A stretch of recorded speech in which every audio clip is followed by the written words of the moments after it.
Over time we get asked by people to provide an analysis of the difference between commercial property investment and residential property investment. It's not a fair question because we're commercial property people, so we're biased, but I can tell you how we think of it. So, first of all, the type of tenants you have. When you've got a commercial property, you've leased your property to businesses, which are typically more reliable than possibly individuals who are leasing your apartment or a house that you might own.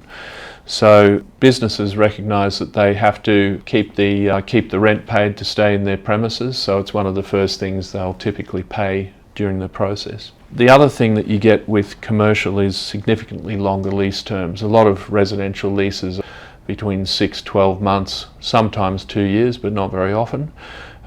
Whereas the lease terms in commercial are typically 3 years to 15, possibly 20 years. The third thing is the taxation benefits differ with commercial property, and that's due to the treatment of depreciation and building allowances. The fourth one is that actually commercial property provides higher income yields than residential property. So you'll often hear of people negatively gearing residential property, which means basically their return that they're getting from rent is less than the interest they're paying plus the cost of the property. That pretty much never happens with commercial property. It's pretty much always positively geared, which we see as a positive, because all negatively gearing means is saving tax by losing money. So we've never quite worked out how that's a good idea. One thing about commercial property though is that the management skills required can be substantially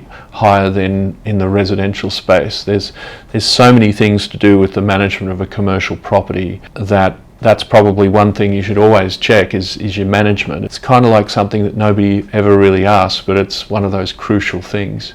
So management of your commercial property can include things such as lease strategy management to make sure that we actually have the longest possible lease terms available at the time when you're trying to sell the property, for one thing. That's one indication. The second thing is to make sure that the property is in its best possible state to attract tenants, but also to attract their clients, so that you're giving the tenants the best possible opportunity to make money to pay you rent. So those downstream impacts are also really important. And we take that into account with everything that we do in property management, and so should everyone else.